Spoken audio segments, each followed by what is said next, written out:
Hello दोस्तों, नई कहानी में आप लोगों का स्वागत है। अच्छी लगे तो लाइक करना, चैनल को सब्सक्राइब भी कर लेना। मैं अपने जेठ जी के साथ घूमने के लिए गोवा गई थी। मेरे साथ सिर्फ मेरे जेठ जी ही थे। मेरे जेठ जी बहुत खूबसूरत हैं और मैं उन्हें बहुत ज़्यादा प्यार करती थी। वो भी जी जान से मुझे बहुत प्यार करते थे। अगले दिन हम फ्लाइट से गोवा घूमने के लिए निकल पड़े। जब गोवा पहुँचे तो रात को हमने होटल में कमरा बुक किया। मेरे जेठ जी का मूड बन गया था। मैंने भी पहले से प्लानिंग करी थी और वो कमरे में आए तो देखा उनका औजार एकदम सख्त था। तो दोस्तों, ऐसे मज़ा नहीं आएगा, शुरू से करते हैं, तभी आपको सुनने में मज़ा आएगा। और ऐसी स्टोरी सुनने के लिए हमारे चैनल को सब्सक्राइब ज़रूर कर देना। चलिए कहानी को शुरू कर लेते हैं। मेरा नाम राधा है। मैं हरियाणा के गांव की रहने वाली हूँ और मेरी उम्र 25 साल है। मेरी शादी को 3 साल हो चुके हैं। मेरे पति राहुल एक सॉफ्टवेयर इंजीनियर हैं और वह इस समय लंदन में काम करते हैं। उनकी जॉब इतनी बिजी है कि वह साल में 1-2 बार ही इंडिया आ पाते हैं। हमारे घर में सास ससुर के अलावा एक छोटा सा खुशहाल परिवार है। हमारे साथ हमारे जेठ जी भी रहते हैं, जिनकी वाइफ का देहांत हो चुका है। मेरे जेठ जी एक रिटायर्ड बैंक मैनेजर हैं। एक दिन मेरे जेठ ने अचानक से कहा, राधा, तुम हमेशा घर में ही रहती हो, चलो तुम्हें इस बार कहीं मैं घुमा कर ले आता हूँ। गोवा घूमने चलना है। पहले तो मुझे थोड़ा सा अजीब लगा, लेकिन उन्होंने फिर समझाया कि जब राहुल आएगा तब हम अलग से कहीं और घूम लेंगे। मेरी सासू माँ को ज़्यादा ट्रैवलिंग पसंद नहीं थी, इसलिए उन्होंने कहा कि चलो मैं तुम्हें ही घुमा लाता हूँ। मैंने भी सोचा कि चलो, गोवा देखने का मौका बार बार नहीं मिलता है, तो मैंने हाँ भर दी। हमने 4 दिन और 2 रातों का प्लान बनाया था। सब तैयारी पूरी हो गई और हम गोवा पहुंच गए। वहाँ का मौसम बहुत सुहाना था। समुद्र की लहरों की आवाज़ और दूर दूर तक पहला नीला पानी देखते ही मेरा मन खुश हो गया था। हम जिस होटल में रुके थे वहाँ एक गड़बड़ हो गई। हमारे लिए हमने 2 कमरे बुक किए थे, लेकिन होटल में ज़्यादा बुकिंग थी, इसलिए कमरा नहीं मिल पाया और हमें एक ही कमरा दिया गया। जेठ जी पहले थोड़े से नाराज़ हुए, लेकिन होटल वालों ने कोई और उपाय ना होने की बात कही। मजबूरन हमें एक ही कमरे में रुकना पड़ा। शुरुआत में थोड़ी झिझक थी, लेकिन धीरे धीरे माहौल हल्का होने लगा। रात का खाना खाने के बाद हम लोग घूमने के लिए निकल गए। समुद्र के किनारे हम घूम रहे थे। ठंडी हवा चल रही थी और माहौल बहुत खूबसूरत था। जेठ जी ने मुझसे कहा, राधा, तुम राहुल को मिस करती हो ना? मैं बहुत हल्के से मुस्कुराई और हाँ में सर हिला दिया। अगले सुबह हम एक प्राइवेट बीच पर घूमने गए, जहाँ पर बहुत कम ही लोग आते हैं। अचानक मेरी नज़र एक ऐसे इंसान पर पड़ी जो बड़ा आदमी अजनबी सा लग रहा था। तो हमें लगातार घूर रहा था। पहले तो मैंने ध्यान नहीं दिया, लेकिन जब वह बार बार हमारे पास से गुजरा तो बड़ा ही अजीब लगा। शाम को जब होटल पहुँचे तो वही व्यक्ति हमें होटल की लॉबी में बैठा दिखाई दिया। जेठ जी ने तुरंत रिसेप्शन पर शिकायत की। होटल स्टाफ ने बताया कि इस तरह के अजनबी लोग चोर होते हैं, जो होटल की रैकी करते हैं और आने जाने वाले टूरिस्ट पर नज़र रखते हैं ताकि उन्हें लूट सकें। यह सुनकर हम तो डर ही गए। रात को जब मैं सोने जा रही थी तभी होटल स्टाफ ने हमें सावधान रहने को कहा। जेठ जी ने कहा कि वह रात भर जाग कर मेरी सुरक्षा करेंगे, लेकिन मैंने मना किया। पर उन्होंने मजाक में कहा, तुम्हारे पति को क्या मुंह दिखाऊंगा? अगर तुम्हें कुछ हो गया तो वह मुझे कहीं का नहीं छोड़ेगा। रात गहरी हो चली थी। बाहर समुद्र की लहरें चांदी में चमक रही थी और हल्की हल्की सी ठंडी हवा खिड़की से अंदर आ रही थी। होटल का कमरा बहुत सुरक्षित था, लेकिन मन में हल्की सी बेचैनी भी थी। जेठ जी ने कहा था कि वह लगातार मेरी सुरक्षा करेंगे, लेकिन मैं उन्हें तकलीफ नहीं देना चाहती थी।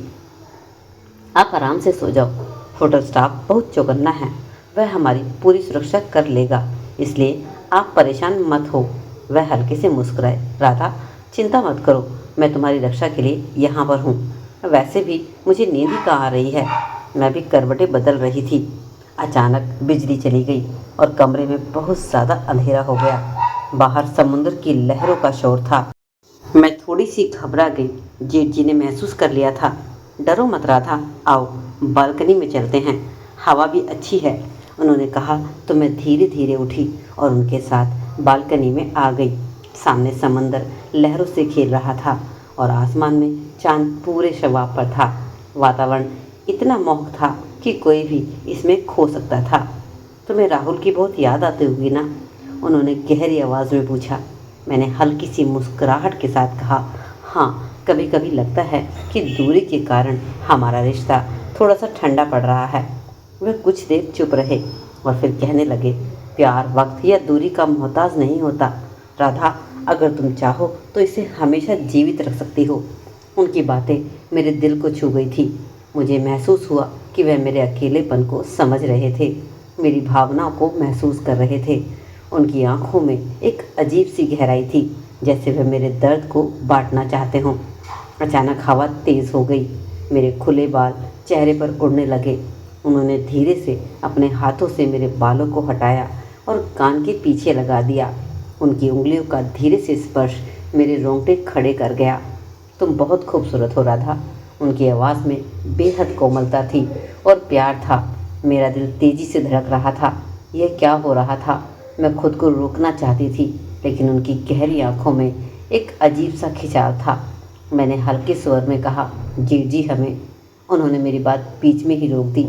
कुछ मत कहो, सिर्फ महसूस करो। उन्होंने मेरे हाथों को अपने हाथों में ले लिया। उनकी उंगलियों का स्पर्श मेरे जिस्म में एक सिरहन दौड़ा गया। मैंने अपनी आंखें बंद कर ली। यह समय जैसे ठहर सा गया था। चांदनी रात, समुद्र की लहरों की गूंज और दो दिलों के बीच की सारी दूरियां मिट चुकी थी। तेज़ हवा के झोंके मेरे बालों को हल्के हल्के फैला रहे थे। चांद की रोशनी समुद्र की लहरों पर बिखर पड़ी थी, जैसे किसी कलाकार ने आसमान से चांदी उंडेल दी हो। बालकनी में खड़े होकर हम दोनों इस खूबसूरत नज़ारे को निहार रहे थे।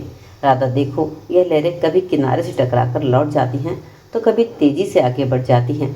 जिंदगी भी कुछ ऐसी ही होती है, कभी ठहरती है, कभी तेज़ भागती है, जेठ जी ने कहा। और मैंने सर हिलाया और कहा, सही कहा आपने। यहाँ आकर ऐसा लग रहा है जैसे समय ठहर गया हो। इतनी शांति, इतनी खूबसूरती, उन्होंने हल्की मुस्कान के साथ कहा। इसलिए तो मैंने कहा था कि हमें यहाँ पर आना चाहिए। ज़िंदगी सिर्फ घर की चार दीवारों में सिमट कर नहीं रहनी चाहिए, नए अनुभव हमें लेने चाहिए। हम दोनों देर तक चुपचाप समुद्र की लहरों को देखते रहे। उसके बाद हमने सोने का फैसला किया, क्योंकि अगली सुबह हमें गोवा के कुछ प्रसिद्ध स्थानों की सैर भी करनी थी और पूरा गोवा घूमना था। अगली सुबह हम लोग जल्दी उठ गए और सबसे पहले पालेमल बीच जाने का फैसला किया। यह गोवा का एक प्रसिद्ध बीच है जो अपनी साफ सुथरी रेत और शांत वातावरण के लिए जाना जाता है। होटल से निकलकर हमने एक टैक्सी ली और कुछ देर में ही हम उस बीच पर पहुंच चुके थे। वहां का दृश्य देखकर मन बहुत मोहक हो गया था। नीला पानी, हल्की लहरें और दूर तक फैली सफ़ेद रेत। मैंने अपनी चप्पल उतारी और नंगे पैर उस रेत पर चलने लगी। यह एहसास बेहद सुकून भरा था। जेठ जी भी हल्के कदमों से मेरे साथ धीरे धीरे चल रहे थे। चलो थोड़ा मस्ती करते हैं, मैंने कहा और भागते हुए पानी में चली गई। हल्की हल्की लहरें मेरे पैरों को छू रही थी। जेठ जी ने भी पैंट थोड़ी ऊपर चढ़ाई और पानी में आ गए।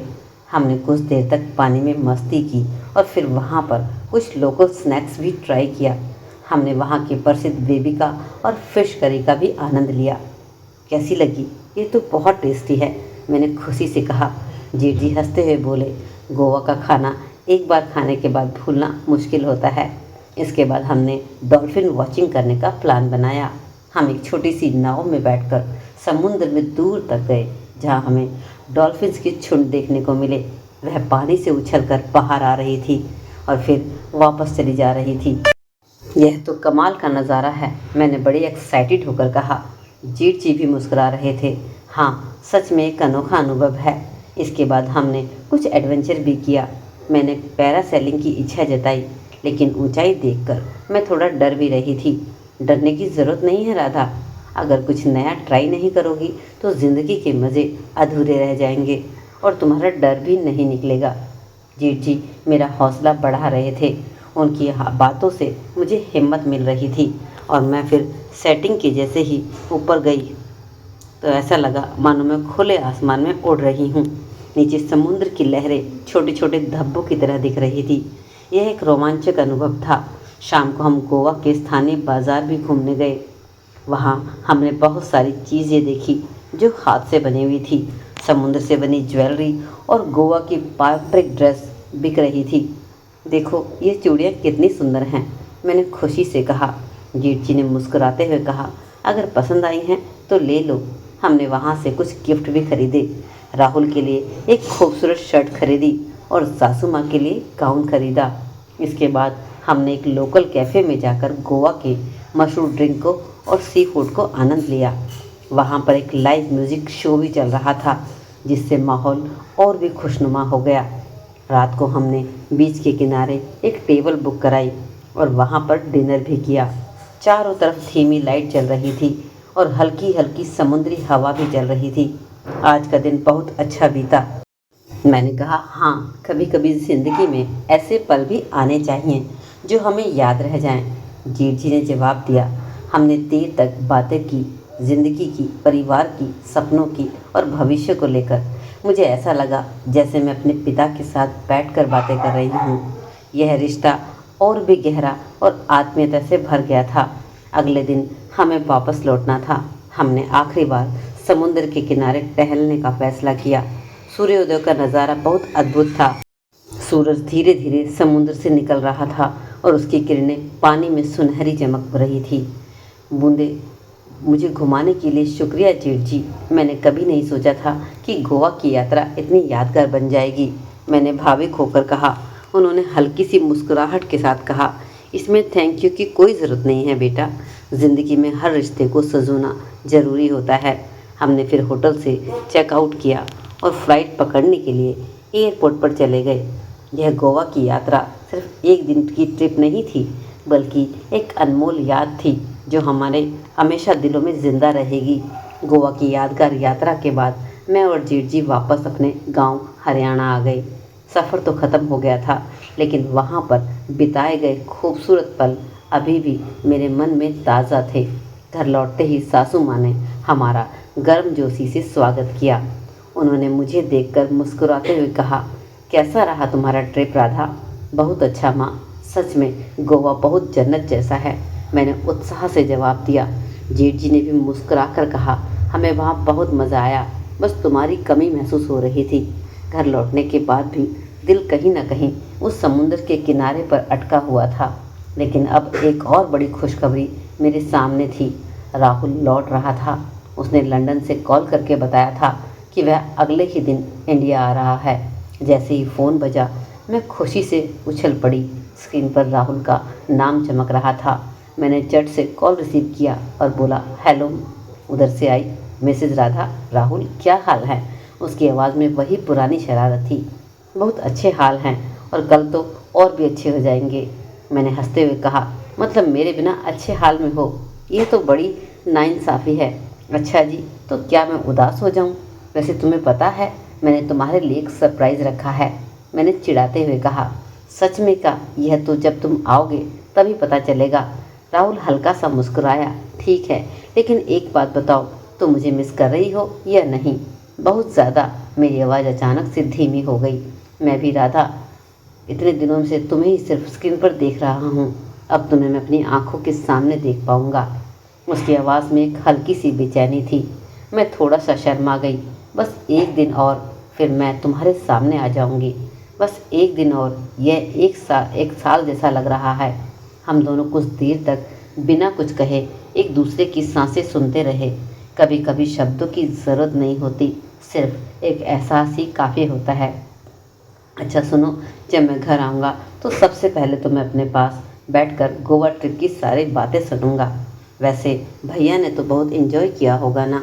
हाँ, बहुत। हमने बीच पर मस्ती की, लोकल फूड भी ट्राई किया, लेकिन तुम्हारी कमी हमें वहाँ बहुत खल रही थी। अब वह कमी पूरी हो जाएगी। मैं तुम्हारे लिए बहुत प्यारा सा गिफ्ट भी ला रहा हूँ। वह क्या है? यह तो जब मैं आऊँगा तभी पता चलेगा। उसने मुझे मेरे ही शब्द वापस सुना दिए। मैं मुस्कुराई। ठीक है, देखते हैं तुम्हारा गिफ्ट मेरे सरप्राइज़ से अच्छा है या नहीं। कुछ देर और मीठी मीठी बातें करने के बाद हमने कॉल कट कर दिया। अब बस एक ही रात का फासला था।